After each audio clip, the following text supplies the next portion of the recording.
ಇತ್ತೀಚಿನ ಸಂಚಿಕೆಗಳನ್ನು ಜಾಹೀರಾತಿನ ಕಿರಿಕಿರಿ ಇಲ್ಲದೆ ನೋಡಿ.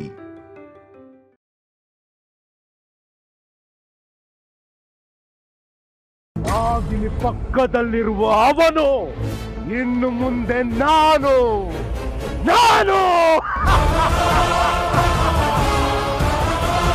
ಜೈ ಮಾದಲಮ್ಮ.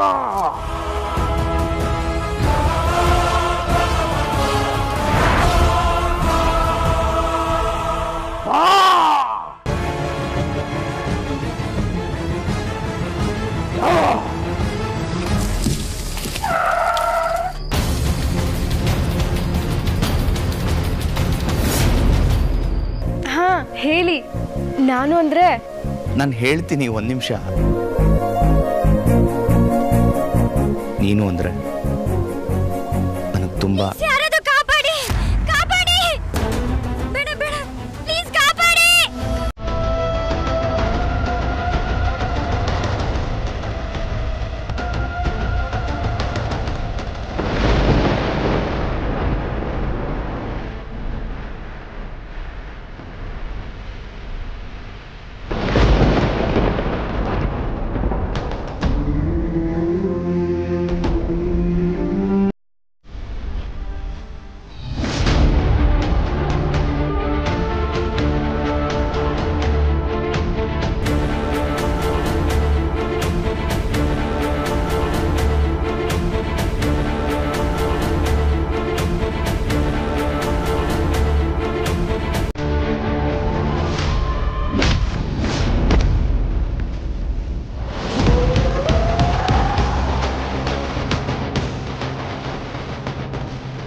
ಗಂಡಸ್ಗೆ ಹೆಣ್ಣಿಗಿಂತ ಜಾಸ್ತಿ ಶಕ್ತಿ ಕೊಟ್ಟಿರೋದು ಯಾಕೆ ಗೊತ್ತೇನ್ರೋ? ಗಂಡಸಾದೋನು ಹೆಣ್ಣನ್ನ ರಕ್ಷಿಸ್ಲಿ ಅಂತ. ನೀವೆಂತ ಗಂಡಸ್ರೋ? ಒಂದು ಹುಡುಗಿಯಿಂದ 4 ಜನ ಬಿದ್ದಿದ್ದೀರಾ. ನೀನೇನು ಹೆದರ್ಕೋಬೇಡಮ್ಮ. ಈ ನನ್ನ ಮಕ್ಕಳನ್ನ ನಾನು ವಿಚಾರಿಸ್ಕೊತೀನಿ. ನಿಮ್ ಗಂಡಸ್ತನನ ನನ್ನ ಮುಂದೆ ತೋರಿಸಿ.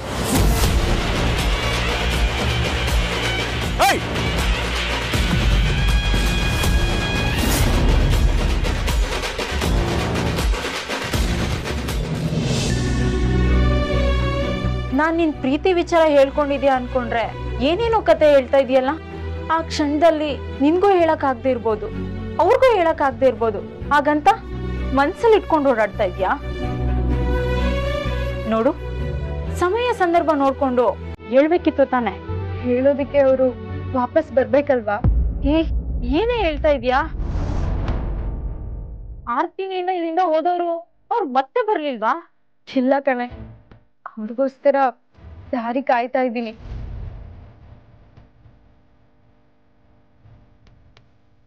ಊರಿಗೆ ಯಾವ್ದಾದ್ರು ಹೊಸ ಗಾಡಿ ಬಂದ್ರೆ ಅವರೇ ಬಂದ್ರೇನೋ ಅಂತ ಓಡ್ಕೊಂಡು ಹೋಗ್ತೀನಿ.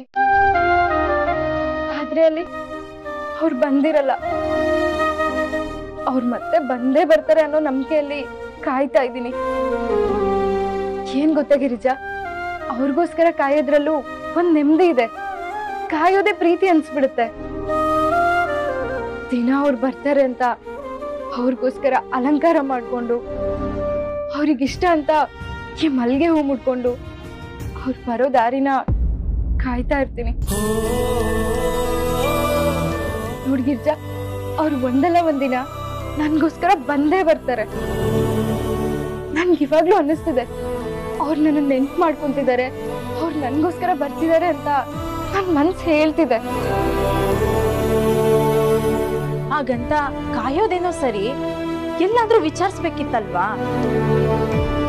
ಅವ್ರು ಪೊಲೀಸ್ ತಾನೆ, ಎಲ್ಲಿ ಹೋಗಿದ್ದಾರೆ ಅಂತ ಕಂಪ್ಲೇಂಟ್ ಕೊಡ್ಬೋದಿತ್ತಲ್ವಾ? ಕಂಪ್ಲೇಂಟು ಕೊಟ್ಟೆ, ಪೊಲೀಸ್ ಅವ್ರನ್ನು ವಿಚಾರಿಸ್ದೆ. ನಾನು ಕಾಲ್ ಮಾಡಿದಾಗ ಅವ್ರು ಯಾವ್ದೋ ಮುಖ್ಯವಾದ ಕೆಲ್ಸದ ಮೇಲೆ ಹೊರಗಡೆ ಹೋಗಿದ್ದಾರೆ ಅಂತ ಹೇಳಿದ್ರು. ಅಲ್ಲ, ಆ ಪೊಲೀಸ್ರನ್ನಾದ್ರೂ ಫೋನ್ ಮಾಡಿ ಕೇಳ್ಬೇಕಿತ್ತು ತಾನೆ. ಪ್ರತಿದಿನ ಅವ್ರಿಗೋಸ್ಕರ ಕಾಯ್ತಾ ಇದ್ದೀನಿ, ಅದನ್ನ ಕೇಳ್ದಲೇ ಇರ್ತೀನ. ಆದ್ರೆ ಇದು ತುಂಬಾ ರಹಸ್ಯವಾದ ಕೆಲ್ಸ. ಆ ಕೆಲ್ಸನ ಯಾರಿಗೂ ಗೊತ್ತಾಗದೆ ಮಾಡ್ಬೇಕು. ಆ ಕೆಲ್ಸ ಮುಗಿದ್ಮೇಲೆ ಅಷ್ಟೇ ಅವ್ರು ಸಿಗೋದು ಅಂದ್ರು. ಏನ್ ಕೆಲ್ಸನ ಏನೋ 6 ತಿಂಗಳು ಪತ್ತೆನೇ ಇಲ್ದೇ ಇರೋ ಕೆಲ್ಸ ಮಾಡೋದಿದ್ಯಾ?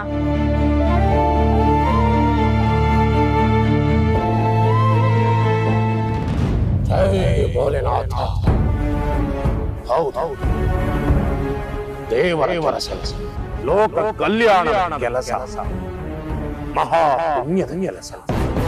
ಅವನು ಹೇಳಿದ ಅವನ ಇಚ್ಛೆಯಂತೆ ಮಾಡುವುದು ಬಹುಪುಣ್ಯದ ಕೆಲಸ. ತ್ರಿಶೂಲನ ಆತ್ಮವನ್ನು ಸೇರಿಸಲು ಸೂಕ್ತವಾದ ವ್ಯಕ್ತಿಯ ದೇಹದ ಹುಡುಕಾಟದಲ್ಲಿ ನಾನಿದ್ದೆ.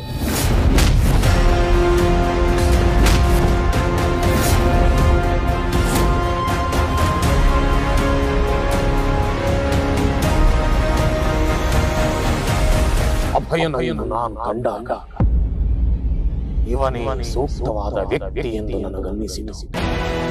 ಯಾಕೆಂದರೆ ಅವನು ಮನುಷ್ಯೋತ್ತಮ, ಸದ್ಗುಣ ಸಂಪನ್ನ, ಕರ್ತವ್ಯ ಮತ್ತು ಕಾನೂನು ಕಟ್ಟುನಿಟ್ಟಾಗಿ ಪಾಲಿಸುವ ಸರ್ವೋತ್ತಮವಾದ ವ್ಯಕ್ತಿ.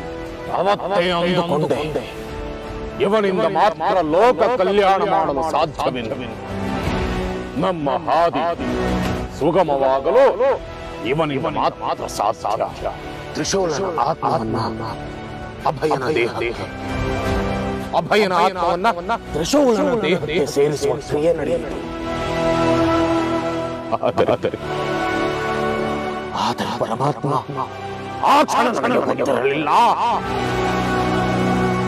ಅಭಯ ನಾಗಗಳನ್ನು ದ್ವೇಷಿಸುವ ಕಣ್ಣೂರಿನಿಂದ ಬಂದವ ಎಂದು ನನಗೆ ಗೊತ್ತಿರಲಿಲ್ಲ ಭಗವಂತ, ಗೊತ್ತಿರಲಿಲ್ಲ. ಈಗ ಅದೇ ಅಭಯನ ಕೈ ಹಿಡಿದುಕೊಂಡು ಶಿವಾನಿ ಕಣ್ಣೂರಿನ ಕಡೆ ಹೊರಟಿದ್ದಾಳೆ.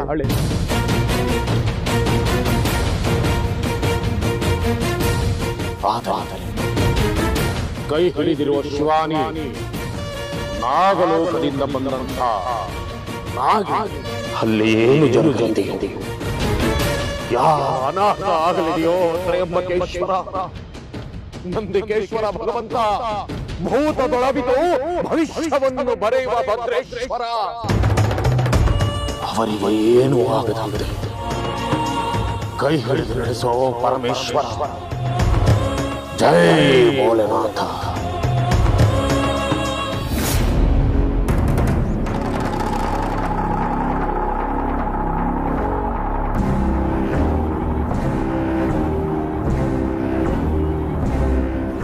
ಅವಳಿದಳಲ್ಲ ಇಚ್ಛಾಧಾರಿ ನಾಗಿಣಿ ಶಿವಾನಿ, ಏನಾದ್ರೂ ನನ್ನ ಕೈಗೆ ಸಿಕ್ಕಿದ್ರೆ ಒಂದ್ಸರಿ ಅಲ್ಲ 100 ಸರಿ ಅವಳನ್ನ ಶೂಟ್ ಮಾಡ್ಬೇಕು ಅಂತ ಅನ್ನಿಸ್ತಾ ಇದೆ ನನಗೆ. ದಿಗ್ವಿಜಯ, ಇಂಥ 100 ಕೋವಿಗಳಿಂದನೂ ಅವಳನ್ನ ಸಾಯಿಸೋದಕ್ಕೆ ಸಾಧ್ಯ ಇಲ್ಲ. ಅವಳು ಸಿಡಿದ್ರೆ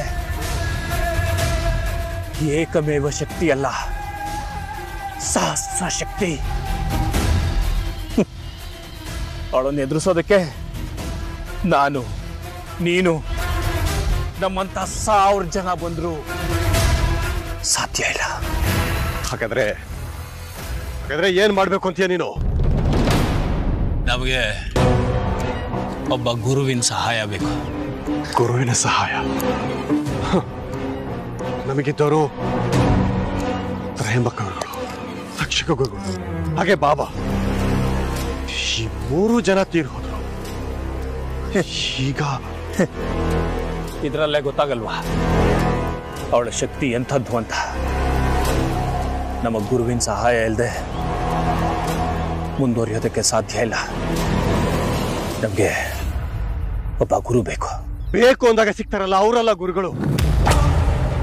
ನಾವು ಮನಸ್ಫೂರ್ತಿಯಾಗಿ ಬೇಡ್ಕೊಳ್ತೀವಲ್ಲ, ಆಗ ಹುಟ್ಕೊಳ್ತಾರಲ್ಲ ಅವರು ಗುರುಗಳು. ಈಗ ನಮ್ಮ ಅವಶ್ಯಕತೆಗೆ ಇದ್ದಕ್ಕಿದ್ದಾಗೆ ಗುರುಗಳು ಬೇಕು ಅಂತಂದ್ರೆ ಸಿಕ್ಬಿಡ್ತಾರ ನಮಗೆ? ಸಿಗಬೇಕು ದಿಗ್ವಿಜಯ, ಸಿಗ್ಬೇಕು. ನಮ್ಮ ದಾರಿಗೆ ಬೆಳಕು ನೀಡೋ ಒಬ್ಬ ಗುರು ಸಿಗ್ಬೇಕು. ನನ್ನ ಗುರುಗಳು ಒಬ್ಬರಿದ್ದಾರೆ, ದಂಡಕ ಅಂತ. ದಂಡಕ ದಂಡಕ ಅಂತ? ಅವ್ರು ನನ್ನ ನಂಬಲ್ಲ. ಬೇರೆ ಒಬ್ಬ ಗುರುನ ಭೇಟಿಯಾಗಬೇಕು. ಬೇರೆ ಯಾರು? ಯೂಸುಫ್ ಜಿನ್ನಾ.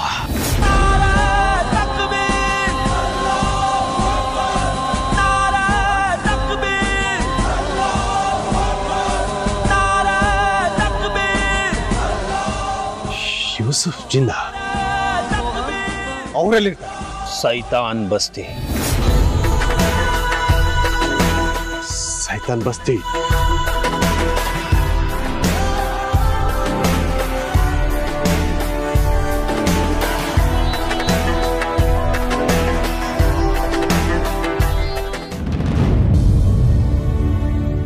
ನಡೆಯೋ ದಾರಿಲಿ ಒಂದ್ಸಲ ಅವ್ರು ಮೆಟ್ಟಿದ್ರೆ ಸಾಕು ಅಂತ ಕಾಯ್ತಾ ಇರೋ ಒಂದ್ ಜೀವ ಇದ್ರೆ ಅದು ನಾನೇ ಕಣೆ. ನಾನ್ ನೋಡೋ ಆಕಾಶದ ಚುಕ್ಕಿ, ನನ್ ಕಾಲ್ ಕೆಳಗ್ ನಲುಗ್ ಹೋಗ್ತಿರೋ ಗರ್ಕೆ ಹುಲ್ಲು, ನನ್ನನ್ ಸೋಗ್ ಹೋಗ್ತಿರೋ ಗಾಳಿ, ಎಲ್ಲವೂ ಅವ್ರೆಲ್ಲಿ ಅಂತ ಕೇಳ್ತಿದೆ. ನಾನ್ ಏನ್ ಉತ್ತರ ಕೊಡ್ಲಿ? ಅಲ್ವೇ, ದೀಪ ಬೆಳಗ್ಸಿ ಎಲ್ರ ಜೀವನ ಚೆನ್ನಾಗಿರ್ಲಿ ಅಂತ ಹೇಳೋಳು ನೀನು. ನೀನ್ ಮದ್ವೆ ಆಗ್ ಬರೋನು ಉತ್ತರ ದಿಕ್ಕಿಂದ ಬರ್ತಾನೆ ಅಂತ ಹೇಳಿದ್ದೆ, ಅವ್ನ್ ಚೆನ್ನಾಗಿ ನೋಡ್ಕೊಂತಾನೆ ಅಂತಾನು ಹೇಳಿದ್ದೆ. ಆದ್ರೆ ನೀನ್ ಹೇಳ್ದಾಗೆ ಆಯ್ತು, ಅವ್ನ್ ಚೆನ್ನಾಗಿ ನೋಡ್ಕೊಂತಿದ್ದಾನೆ. ಆದ್ರೆ ನಿನ್ ಬದುಕಲ್ಲಿ ಬರೀ ಕಣ್ಣೀರೇನಾ? ದೀಪ ಎಲ್ರಿಗೂ ಬೆಳಕು ಕೊಡುತ್ತೆ, ಆದ್ರೆ ತನ್ನಕ್ ತಾನೇ ಕತ್ಲೆ ಮಾಡ್ಕೊಳುತ್ತೆ. ಆ ಮಾತ್ನ ನೀನ್ ನೋಡಿದ್ಮೇಲೆ ಕಣೆ ನನಗ್ ಗೊತ್ತಾಗಿತ್ತು. ಹಾಗ್ಯಾಕೆ ಅನ್ಕೊಂತೀಯ? ದೇವ್ ನನಗೆ ಈ ಶಕ್ತಿ ಕೊಟ್ಟಿರೋದು ಎಲ್ರಿಗೂ ಒಳ್ಳೇದ್ ಮಾಡ್ಲಿ ಅಂತ, ನನಗ್ ನಾನೇ ಮಾಡ್ಕೊಳಕಲ್ಲ. ನಮಗ್ ಸಿಕ್ಕಿರೋ ಶಕ್ತಿನ ನಮ್ ಸ್ವಾರ್ಥಕ್ ನಾವು ಬಳಸ್ಕೊಂಡ್ರೆ ನಾವ್ ನೆಮ್ಮದಿಯಾಗಿರಲ್ಲ, ನಮ್ ಸುತ್ತ ಇರೋರು ಚೆನ್ನಾಗಿರಲ್ಲ. ನೀನ್ ಹೇಳೋದೇನೋ ಸರಿ, ಎಲ್ರಿಗೂ ಒಳ್ಳೇದ್ ಮಾಡೋ ನಿನ್ಗೆ ಆ ದೇವ್ರೇ ಕೆಟ್ಟದ್ ಮಾಡ್ತಿದ್ದಾನಲ್ವಾ? ನೀನ್ ಅನ್ಕೊಂಡಿರೋ ಹಾಗೆ ನನ್ ಬದುಕಲ್ಲಿ ದೇವ್ರಗಳಿಂದ ಕೆಟ್ಟದ್ದಾಗಿಲ್ಲ, ನಾಗಗಳಿಂದ ಆಗಿದೆ. ಏನೇ ಹೇಳ್ತಾ ಇದ್ಯಾ? ಹೌದು ಕಣೆ, ಅವ್ರು ಹೋದ ದಿನದಿಂದ ನನಗೊಂಥರ ವಿಚಿತ್ರವಾದ ಕನಸುಗಳು. ಅವ್ರು ನೋಡ್ಕೊಂಡು ಹೋಗ್ತಾ ಇರ್ತಾರೆ, ಯಾವ್ದೋ ಹಾವು ಅವ್ರನ್ನ ಅಟ್ಟಾಡ್ಸ್ಕೊಂಡ್ ಬರ್ತಾ ಇರುತ್ತೆ, ಹಾವು ಅವ್ರನ್ನ ಸುತ್ಕೊಂಡ್ಬಿಡುತ್ತೆ. ಅಷ್ಟ್ರಲ್ಲಿ ನಂಗೆ ಎಚ್ಚರ ಆಗ್ಬಿಡುತ್ತೆ. ಪದೇ ಪದೇ ಈ ತರ ಕನಸುಗಳು ಬೀಳ್ತಾನೆ ಇರುತ್ತೆ. ಸ್ವಾಮಿಗಳಿತ್ರ ದೇವ ಪ್ರಶ್ನೆ ಕೇಳಿದಾಗ ಅವ್ರು ಹೇಳಿದ್ರು ಅಭಯ್ ಅವರು ಯಾವ್ದೋ ನಾಗಬಂಧನದಲ್ಲಿದ್ದಾರೆ ಅಂತ.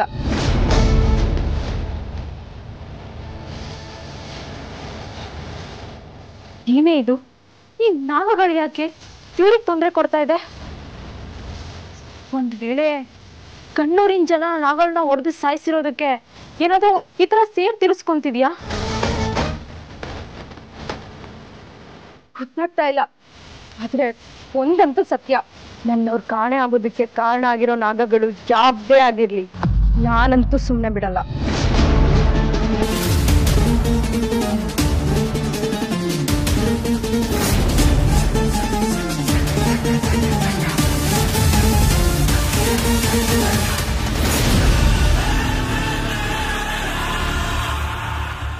ಇನ್ನು ತುಂಬಾ ದೂರ ಹೋಗ್ಬೇಕಾ?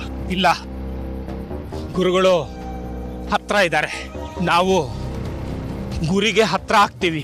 ನೋಡು ಶತಶೃಂಗ, ಇಲ್ಲಿವರೆಗೂ ನನಗೆ ಸಿಕ್ಕಂತ ಗುರುಗಳು ಹೇಗಿದ್ರು ಅಂದ್ರೆ ತಮ್ಮ ಲಾಭಕ್ಕೋಸ್ಕರ ನನ್ನನ್ನು ಬಳಸ್ಕೊಂಡ್ರು, ನನ್ನ ಮೂಲಕ ನಾಗಮಣಿನ ಪಡ್ಕೊಳ್ಳೋದಕ್ಕೆ ಪ್ರಯತ್ನ ಪಡ್ತಾ ಇದ್ರು.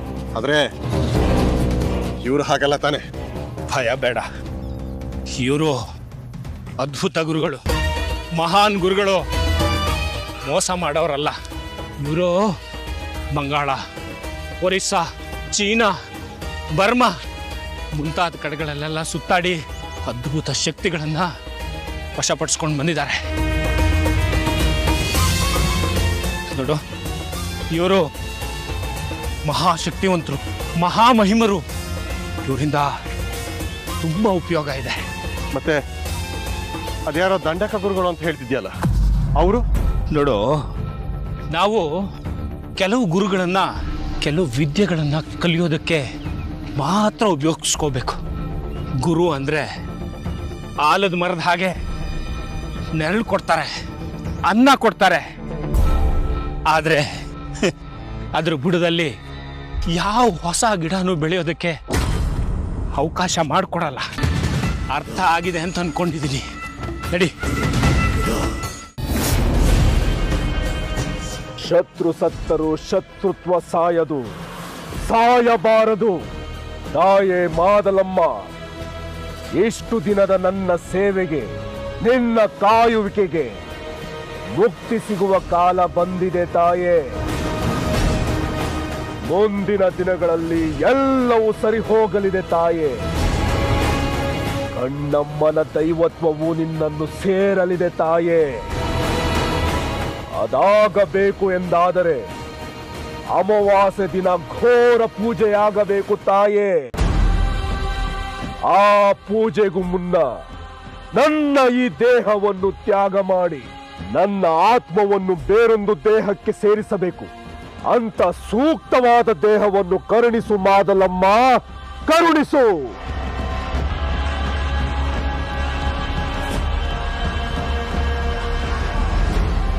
ತಾಯೇ, ನಿನ್ನ ಭಕ್ತ ಶ್ರೇಷ್ಠನಿಗೆ ಶುಭ ಸೂಚನೆಯನ್ನು ಕೊಡುವವರೆಗೂ ನಾನು ಧ್ಯಾನಸ್ಥನಾಗಿಯೇ ಇರುತ್ತೇನೆ.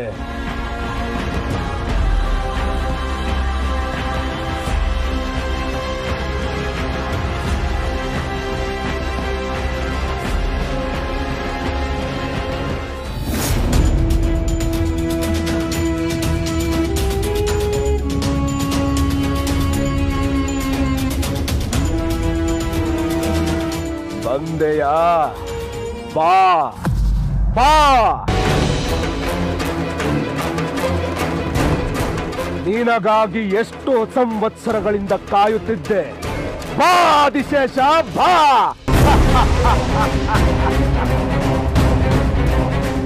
ತಾಯೇ, ನಿನಗೆ ಕೋಟಿ ನಮಸ್ಕಾರಗಳು.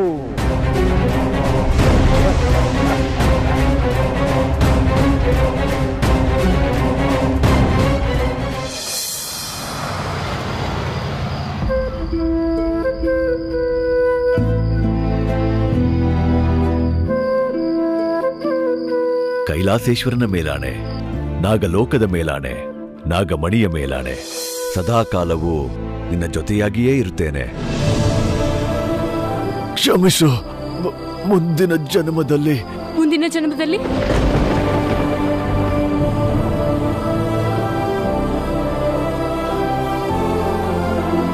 ನನ್ನ ಬದುಕಿಗೆ ಬರ್ತೀರಾ? ವಿಲ್ ಯು ಮ್ಯಾರಿ ಮಿ ಶಿವಾನಿ ಅವರೇ? ನನ್ನನ್ನು ಬಿಟ್ಟು ಒಂದು ಸ್ವಲ್ಪ ದಿನ ದೂರ ಹೋಗ್ತೀನಿ. ನಾನು ಯಾವಾಗಲೂ ನಿನ್ನ ಜೊತೆಗೆ ಇರಬೇಕು ಅಂತಂದರೆ ಇವಾಗ ನಾನು ಬಿಟ್ಟು ಹೋಗಲೇಬೇಕು.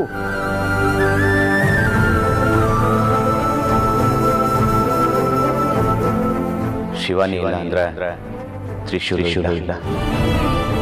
ತ್ರಿಶೂಲ್ ಎಲ್ಲೇ ಇದ್ರು ಅವನು ಶಿವಾನಿ ನೋಡ್ತಾನೆ.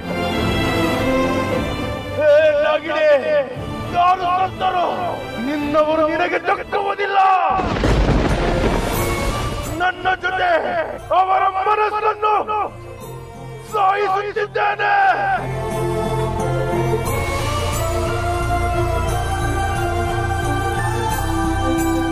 ಇಬ್ಬರು ಅವ್ರು ಯಾರು ಅಂತ ಗೊತ್ತಾಗದೇ ಇರೋ ಸ್ಥಿತಿಲಿದ್ದಾರೆ.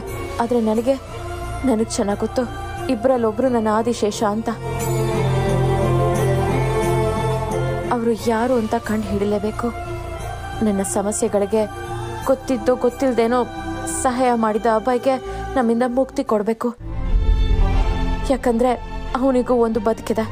ಅವನ ಪ್ರೀತಿಸಿದವರು ಇರ್ತಾರೆ, ಹೆತ್ತವ್ರು ಇರ್ತಾರೆ. ಅವ್ರ ಜೊತೆಗೆ ಇರಬೇಕಾದವನು ಅವನ ಸಮಯನ ನಮಗೆ ಕೊಟ್ಟಿದ್ದಾನೆ. ಹಾಗಾಗಿ ಅಭಯ್ನ ಮೊದಲನಾಗ ಹಾಗೆ ಮಾಡೋದು ನನ್ನ ಜವಾಬ್ದಾರಿ. ಇವರನ್ನ ಸರಿ ಮಾಡೋದು ಮೊದಲ ಗುರಿ. ಇವರಲ್ಲಿ ಯಾರು ನನ್ನ ಆದಿಶೇಷ ಅಂತ ತಿಳಿಯೋದು ಎರಡನೇ ಗುರಿ. ನಾಗಮಣಿ ಪಡ್ಕೊಂಡು ನಾಗಲೋಕಕ್ಕೆ ಹೋಗೋದು ನನ್ನ ಅಂತಿಮ ಗುರಿ. ಆ ಗುರಿ ಅಷ್ಟು ಸುಲಭನಾ? ಸರ್ವ ಶತ್ರುಗಳ ಸಂಹಾರ ಆಗೋದ್ರು ಹೊಸ ದಾರಿಲಿ ಬೇರೆ ಶತ್ರುಗಳು ಇರಲೇಬೇಕಲ್ವಾ?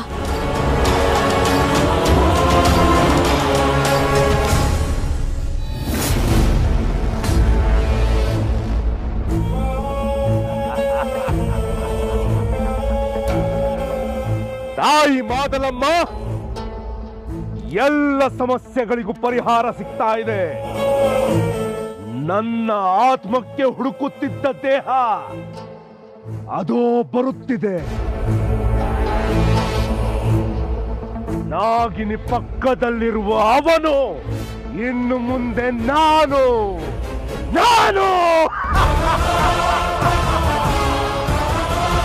ಜೈ ಮಾದಲಮ್ಮ.